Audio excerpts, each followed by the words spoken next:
प्रेम से बोली संतोषी माता की जय। भक्तों, आज हम सुनेंगे शुक्रवार के दिन संतोषी माता की व्रत कथा, जिसके सुनने से सुख, सौभाग्य, धन, ऐश्वर्य की प्राप्ति होती। इसीलिए भक्तों, आइए श्रद्धा के साथ संतोषी माता की इस व्रत कथा का श्रवण करते हैं। तो भक्तों, कमेंट में संतोषी माता की जय अवश्य लिखें और हमारे चैनल को सब्सक्राइब भी जरूर कर ले। तो भक्तों, चलिए सुनते हैं शुक्रवार के पावन दिन पर संतोषी माता की पावन कथा। एक बुढ़िया थी, उसके 7 बेटे थे, 6 कमाने वाले थे, एक निकम्मा था। बुढ़िया माँ 6 पुत्रों की रसोई बनाती, भोजन कराती और पीछे से जो कुछ बचता तो 7वें को देती थी। परंतु 7वां पुत्र बड़ा भोला भाला था, मन में कुछ विचार न करता। एक दिन वह अपनी बहू से बोला, देखो मेरी माता का मुझ पर कितना प्रेम है। वह बोली, क्यों नहीं, सबका जूठा बचा होगा तुमको खिलाती है। वह बोला, ऐसा नहीं हो सकता, मैं जब तक आंखों से न देखूं मान नहीं सकता। बहू ने हंसकर कहा, देख लोगी तब तो मानोगी। कुछ दिन बाद बड़ा त्योहार आया। घर में 7 प्रकार के भोजन और चूरमा के लड्डू बने। वह परीक्षा लेने के लिए सिरदर्द का बहाना कर पतला कपड़ा सिर पर ओढ़कर रसोई घर में सो गया और कपड़े में से सब देखता रहा। 6 भाई भोजन करने आए। उसने देखा कि माँ ने उनके लिए सुंदर सुंदर आसन बिछाए, 7 प्रकार की रसोई परोसी। वह आग्रह करके जिमाती रही। वह देखता रहा। 6 भाई जब भोजन कर उठे तब माँ ने उनकी जूठी थालियों में से लड्डुओं के टुकड़ों को उठाया और एक लड्डू बनाया। जूठन साफ कर बुढ़िया माँ ने पुकारा, उठ बेटा, 6 भाई भोजन कर गए, अब तू ही बाकी, उठ भोजन कर ले। वह कहने लगा, माँ मुझे भोजन नहीं करना, मैं परदेश जा रहा हूँ। माता ने कहा, कल जाना हो तो आज ही जा। वह बोला, हाँ हाँ आज ही जा रहा हूँ। यह कहकर वह घर से निकल गया। चलते समय बहू की याद आई। वह गौशाले में कंडे थाप रही थी। जाकर बोला, हम जावे परदेश को आवेंगे कुछ काल, तुम रहियो संतोष से धर्म आपनो पाल। 2 निशानी अपनी दीख धरू में धीर, सुधिमति हमारी बिसराइयो रखियो मन गंभीर।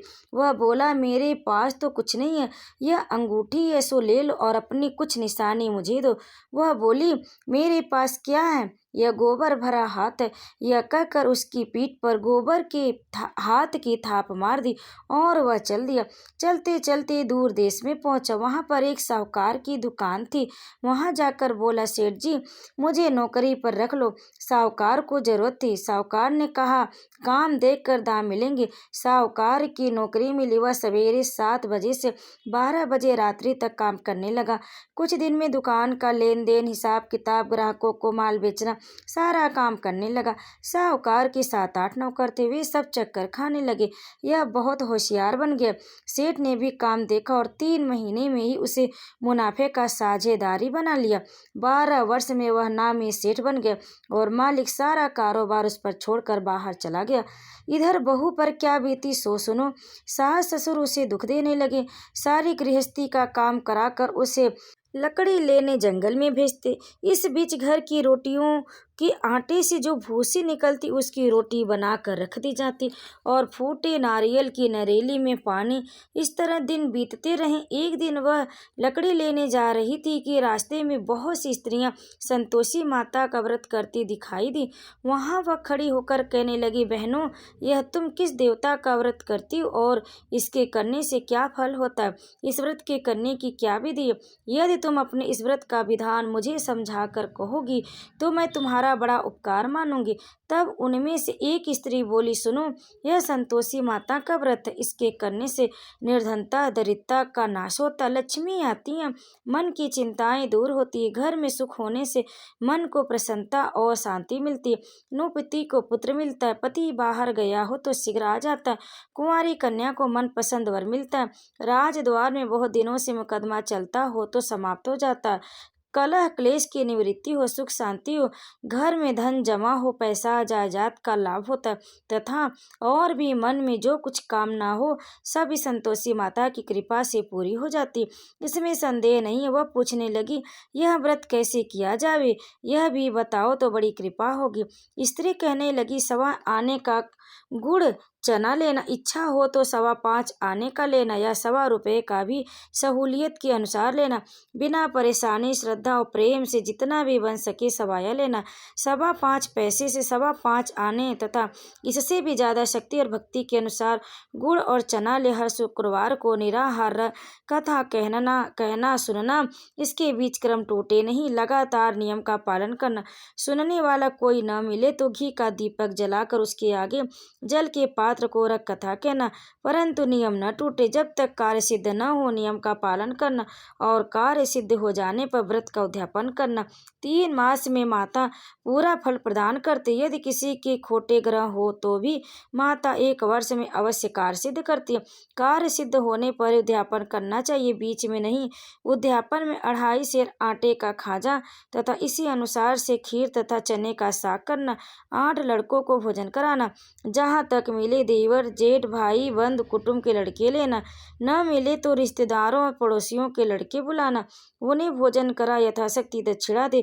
माता का नियम पूरा करना, उस दिन घर में कोई खटाई न खावे।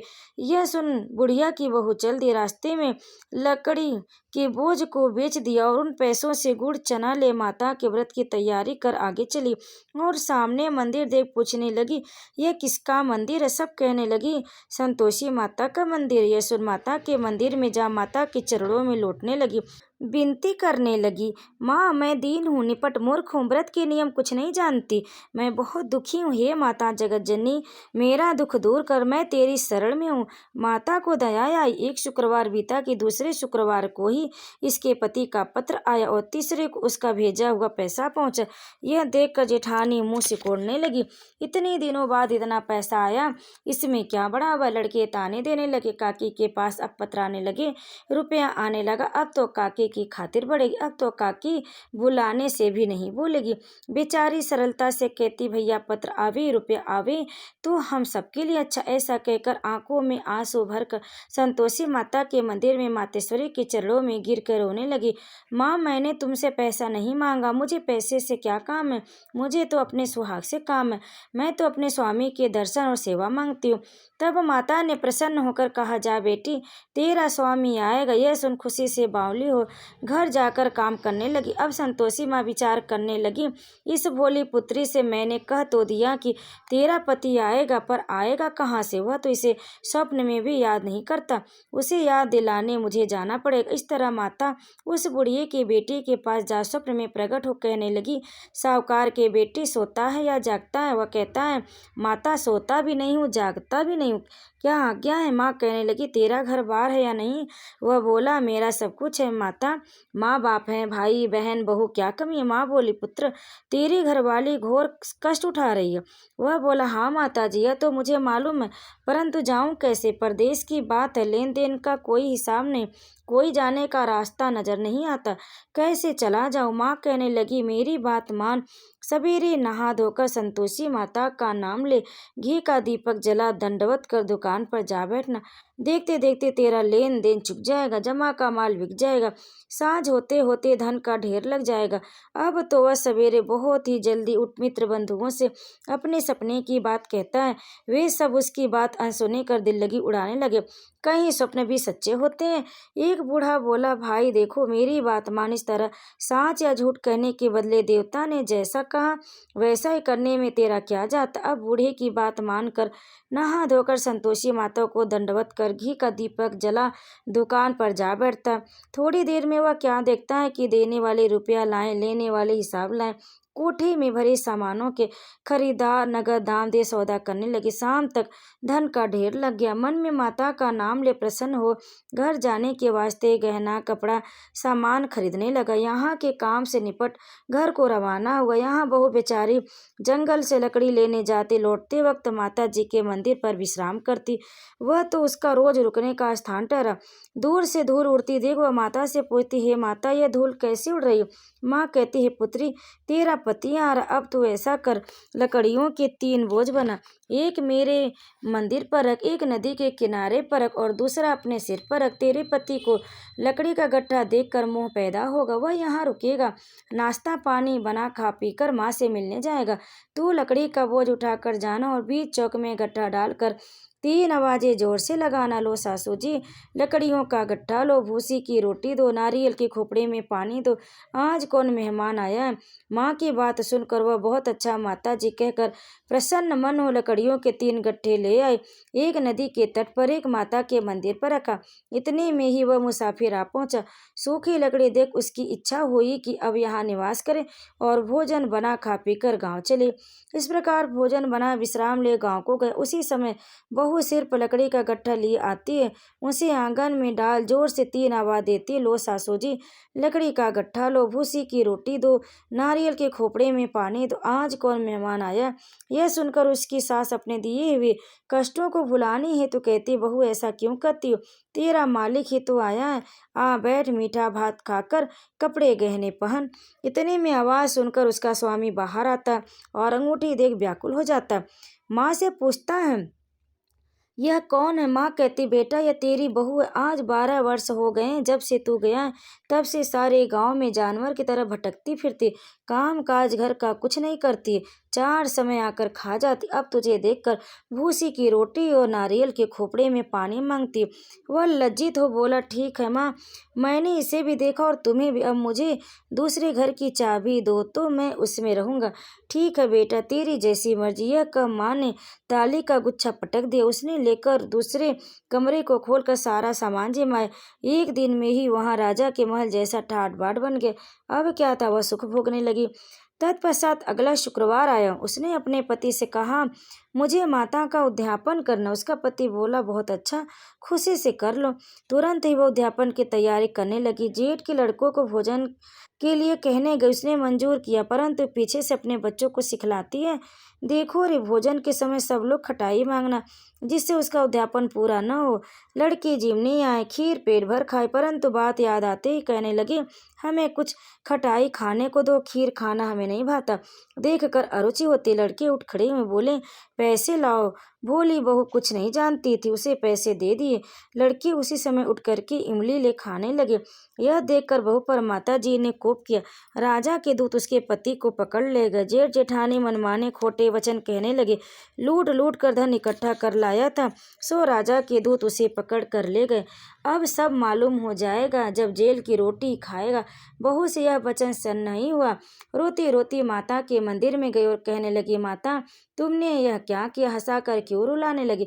माता बोली, पुत्री तूने उद्यापन करके मेरा व्रत भंग किया, इतनी जल्दी सब बातें भुला दी। वह कहने लगी, माता भूली तो नहीं हूं ना, कुछ अपराध किया, मुझे तो लड़कों ने भूल में डाल दिया, मैंने भूल से उन्हें पैसे दे दी, मुझे क्षमा करो माँ। माँ बोली, ऐसी भी भूल कहीं होती है। वह बोली, मुझे माफ कर दो, मैं फिर तुम्हारा उद्यापन करूंगी। माँ बोली, अब भूल मत करना। वह बोली, अब भूल नहीं होगी, अब बतावे वे कैसे आवेंगे। माँ बोली, पुत्री जा, तेरा मालिक तुझे रास्ते में ही आता मिलेगा। वह निकली, रास्ते में पति आता मिला। उसने पूछा, तुम कहाँ गए थे। वह कहने लगा, इतना धन जो कमाया था उसका टैक्स राजा ने मांगा था, वह भरने गया तो वह प्रसन्न हो बोली, भला हुआ, अब घर चलो। कुछ दिन बाद फिर शुक्रवार आया। वह बोली, मुझे माता का उद्यापन करना। पति ने कहा, करो। वह फिर जेठानी के लड़कों से भोजन को कहने गए। जेठानी ने एक दो बातें सुनाई और लड़कों को सिखा दिया कि तुम लोग पहले ही खटाई मांगना। लड़के खाना खाने से पहले कहने लगे, हमें खीर खाना नहीं भाता, जी बिगड़ता है, कुछ खटाई खाने को दो। बहू बोली, खटाई खाने को नहीं मिलेगी, खाना हो तो खाओ। यह कहकर ब्राह्मणों के लड़के लाकर भोजन कराने लगी। यथाशक्ति दक्षिणा की जगह एक एक फल उन्हें दिया। इससे संतोषी माता प्रसन्न हो गई। माता की कृपा होते ही 9वें मास उसको चंद्रमा के समान सुंदर पुत्र प्राप्त हुआ।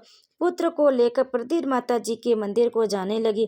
माँ ने सोचा कि रोज आती, आज क्यों न मैं भी इसके घर चलूं, इसका आसरा देखूं तो सही। यह विचार कर माता ने भयानक रूप बनाया। गुड़ और चने से सना मुख, ऊपर के सूढ़ सके समान होठ, उस पर मक्खियां भिनभिना रही थी। देहली में पैर रखते ही उसकी सास चिल्लाई, देखो रे, कोई चुड़ैल डाकनी चली आ रही, लड़कों इसे भगाओ नहीं तो किसी को खा जाएगी। लड़के डरने लगे, चिल्लाकर खिड़की बंद करने लगे। बहू रोशनदान से देख रही थी, प्रसन्नता से पगले होकर चिल्लाने लगी, आज मेरी माता मेरे घर आई। यह कहकर बच्चे को दूध पिलाने से हटाती। इतने में सास का क्रोध फूट पड़ा। मेरी अरे रांड, इसे देखकर कैसी उतावली हुई है जो बच्चे को पटक दिया। इतने में माँ के प्रताप से जहाँ देखो वहाँ लड़के लड़के नजर आने लगे। लगी। बहू बोली, माँ जी, मैं जिनका व्रत करती हूँ यह वही संतोषी माता है। इतना कहकर झट से सारे घर के किवाड़ खोल दिए। सबने माता के चरण पकड़ लिए और विनती कर कहने लगे, हे माता, हम मूर्ख हैं, हम अज्ञानी हैं, तुम्हारे व्रत की विधि हम नहीं जानते। तुम्हारा व्रत भंग कर हमने बड़ा अपराध किया। हे माता, आप हमारे अपराध को क्षमा करो। इस प्रकार माता प्रसन्न हुई। हे माता, बहू को जैसा फल दिया वैसे सबको देना। जो यह कथा कहे या सुने उसका मनोरथ पूर्ण करना, उसका सुख और सौभाग्य हमेशा बनाए रखना। तो प्रेम से बोले संतोषी माता की जय। भक्तों, कथा को अंत तक सुनने के लिए आप सभी का बहुत बहुत धन्यवाद। आप सभी पर संतोषी माता की कृपा सदैव बनी रहे। प्रेम से बोलिए संतोषी माता की जय।